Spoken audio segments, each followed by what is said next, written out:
Hello everyone and welcome back to Fantasy Football Fix and to your final Eddie versus the Algorithm episode before the World Cup break, this time for Game Week 16.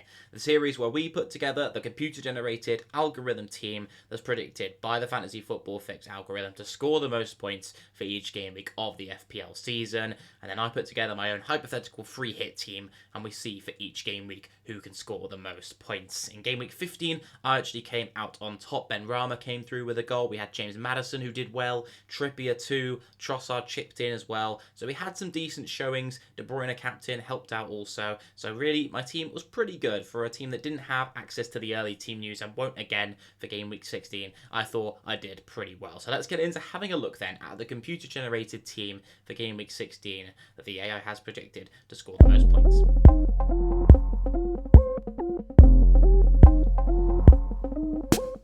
And for the first time this season, we're seeing a little bit of an out there lineup with a 5-2-3 formation with the algorithm going quite big at the back. And in goal this week, we're going to see Sanchez of Brighton once more going up against Aston Villa, who have looked a little bit better since Unai Emery's come in. It's been one game, but they looked very impressive against Manchester United. That was at home with the home crowd behind them, but I still think that Unai Emery's come in and he has put his mark on this team straight away, and hopefully they'll be looking to bounce off that first win against Man United and carry it into Game Week 16, where I think they could do reasonably well against Brighton. They've not looked quite as strong defensively since Graham Potter departed, and I don't think that it's the best opportunity for a clean sheet in Game Week 16.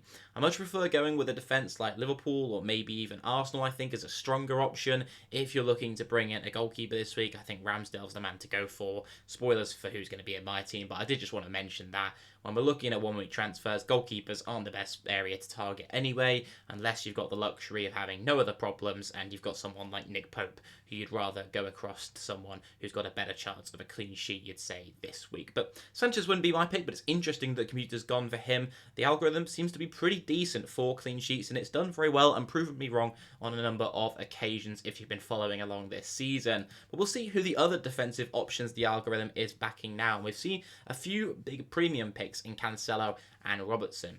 And Cancelo, we mentioned in the video yesterday, if you don't know already, he won't be suspended for Game Week 16. He'll be back, having served the suspension in the Carabao Cup game on Wednesday. We've then got Robertson going up against Southampton at home. Over Trent is, it's quite a tight call to go between them, but I think going for either Trent or Robertson, whoever you can afford really, looks a pretty decent option for Game Week 16 as a one-week punt. I really do like them. You can go for them, and you've got the potential for that double-digit haul, which we're kind of looking to target with our one-week punts. If they get an assist, they grab a clean sheet as well, then you're in for a big haul from one of those Liverpool fullbacks. And I think Robertson might be the best one to actually go for. Southampton at home is probably one of the best chances for a clean sheet, despite the poor defensive data from Liverpool not looking their best. I think Robertson is still a very decent shout for a one-week punt. We've then got double Crystal Palace defence going up against Nottingham Forest, who are one of the weakest attacks in the league. So we've gone with Anderson and Mitchell from there, which is interesting to note. I was very close to going with a Crystal Palace defensive asset myself. You'll see my team in just a second, but you have to say you'd back some Crystal Palace defensive assets against Nottingham Forest. A decent chance of a clean sheet there, despite not being right at the top for clean sheet odds this game week. And then finally, we've got Saliba of Arsenal. So they are going with an Arsenal defensive asset, the algorithm. With Saliba is an interesting option to go for. Gabriel's actually got the better expected goals threat from the Arsenal defensive picks. Ben White's also there. His expected assist potential is much higher than Saliba's. So I think that Gabriel is probably the best one to go for. He's very much up there with Ben White for me. And then Saliba would just be below, to be honest, in terms of the priority of the Arsenal defensive asset. So you'll see that's my take on the Arsenal defenders, but we never know. We've seen Saliba come through with goals so far this season, especially in the first few game weeks where he looked very strong indeed, and he's got that double-digit haul in him. We've seen that on multiple occasions already this campaign. In midfield then, only a midfield 2 for the algorithm this week, and it's going to be Mohamed Salah alongside Gabriel Martinelli. So Martinelli going up against Wolves away. Interesting fixture. I think you've always got to back Martinelli in pretty much every game week at the moment. He's in fine form, the Brazilian, so far this season. I don't know whether being included in the Brazil squad and is that going to play on any player, to be honest, who's been called up's minds going into this game week and whether they might just take their foot off the gas. Arsenal being top of the league, maybe an early sub even, if Arsenal are ahead. But Martinelli looks like a very strong pick, as does Mohamed Salah. Up against Southampton at home, we discussed the potential to captain him in yesterday's video, so go and check that out if you haven't already. Link will be up there. And then finally, we'll move on to the forwards, shall we? And seeing a front three of Darwin Núñez, Erling Haaland and Harry Kane, which is a mega good front three. We've got Darwin going up against Southampton at home, is probably my favourite option to bring in as a forward this week if you already own Erling Haaland. His underlying data looks fantastic, and Southampton at home looks a good fixture. It's no doubt in my mind that Darwin will get chances in pretty much every fixture. It's just whether it can be the week he does take them and puts them in the back of the net successfully. So a really nice option, I think, and a great 1 week punt to go for would be Darwin Núñez. Erling Haaland takes the captain's armband. There's been a few doubts and a few quotes from Pep saying that he's not 100% Erling Haaland and that he might not be back quite in time for game week 16 to start. But when he came on in game week 15, he looked absolutely fine to me. I'd be surprised if he doesn't start, especially since he's not going to the World Cup. He doesn't have that risk if he's going and getting injured in this game week. We're going to have to wait for the early team news, I imagine. If you can do that, I'd suggest waiting. I know the servers have been a bit dodgy, which we discussed in yesterday's video, but I really think it's worth waiting for the information if you can. And in my opinion, in my case, I think it's worth that risk to make sure you're captaining the right Man City asset. And then finally, we've got Harry Kane going up against Leeds, another player we discussed in the captaincy yesterday. Another great option, I think. Leeds looking like a pretty poor defence, but equally could go and give Spurs a challenge for a game. Spurs haven't looked great at the back. They're missing quite a few key players as well. Heung-min Son, Richarlison, but Spurs have still been grabbing some goals, and so I think Kane is always going to be involved with most of them when Spurs get on the score sheet.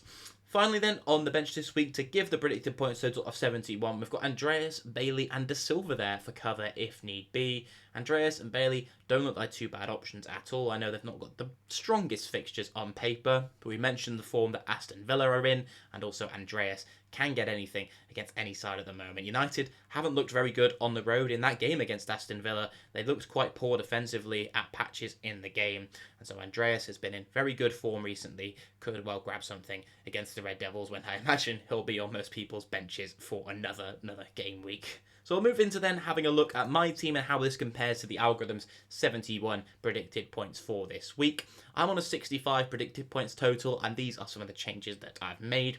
I've dropped Martinelli out as an Arsenal asset and just gone with a triple Arsenal backline. I've gone with Gabriel and Ben White, who I suggested I think are better picks over Saliba, and then Ramsdale in goal. So I've tripled up, gone big on the Arsenal clean sheet, and really hoping that comes through for me in this case. We've stuck with Robertson, but I've also brought in Ivan Perisic, who I think is probably my favourite defensive punt of the week. 5.5 million for an out-of-position Spurs defender who will be playing in the front three, you'd imagine, this week. I'll be looking out for the predicted Spurs lineups, but I'm pretty sure it'll be Perisic, Kane, and then Kulusevski coming in, and gone with Kulusevski in midfield as well. So I've essentially got, with a defender, midfielder, and a forward, the entire front Spurs line, with a potential for clean sheet points as well. 4 from Perisic and 1 from Kulusevski if we get them. So I really like the look of going with this triple up. I just hope Spurs can deliver some goals against Leeds. But I don't think there is too much of a hope of a clean sheet against Leeds. I think they've looked in pretty decent form recently. They're really putting together a series of a good run. And Perisic might not be there for the clean sheet, but he hit the woodwork twice against Liverpool, and he was very unlucky not to get a return. And so I think it's very wise to back him in game week 16, and a very nice 1 week punt to go for that he can just reverse in the international break. In midfield, we're stuck with Ben Rama, who delivered for me last week. I think he looks like a really nice option again. He'll be looking to add to his goal-scoring form with another one in this fixture against Leicester, another home game for the Hammers. And then Zaha against Nottingham Forest, who hasn't been in the best form. He delivered a pretty nice haul in game week 15. I was tempted to maybe even go with an Eze and look to upgrade elsewhere in the side, but Zaha's on penalties. He's the talisman. You kind of always have to back him. It's not often we see him put together loads of good hauls in a row, but you never know. Nottingham Forest is certainly a game where you can deliver. We've stuck with Salah, of course, and then we've stuck with Haaland and Harry Kane up front, and I have stuck the captain's armband on Erling Haaland for this game week. I don't have any access to early team news, but we've got the vice on Mohamed Salah should we need it. But I think even if Haaland doesn't start, he will come off the bench. And you never know, he could well score off the bench again. So that's why I'm captaining Erling Haaland for what would be another hat-trick. Could be another hat-trick in game week 16. We've seen all too many at home. I've got that feeling in my gut that says Haaland's going to go big in game week 16. So yeah, that's why I've captained him. I've got Patterson, Arter and Greenwood on the bench, who I'm not expecting to have to use. Patterson looks like he's returning to the Everton side, which looks nice for them, but I think all these players should get minutes in my starting 11, so I'm not too worried about that. I've used the full extent of my funds in the first team. So yeah, that's going to wrap up Eddie versus the algorithm for the final game week before the World Cup. Let me know who you think is going to win down below in the comments of your Team Eddie or Team Algo for this game week. And I wish you the best of luck for game week 16, and we'll see what we can do for content during the World Cup break. I'll see you all very soon. Goodbye.